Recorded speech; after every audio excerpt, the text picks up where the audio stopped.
अस्सलाम वालेकुम दोस्तों, मेरा नाम हैरी मिर्ज़ा और मैं आपके लिए सागर सिद्दीकी का एक नहायत ही उम्दा लिखा हुआ कलाम लेकर हाजिर हुआ हूँ।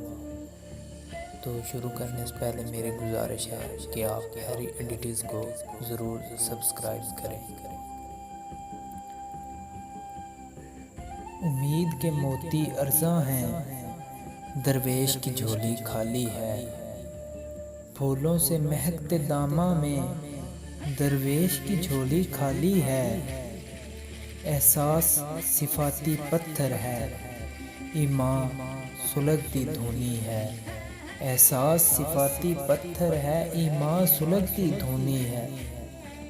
बेरंग मिजाज दौरा है, दरवेश की झोली खाली है। बेनूर मुरव्वत की आंखें हैं, कैफ इनायत के जज्बे। हर सिमत बदलते उन्वा हैं, दरवेश की झोली खाली है।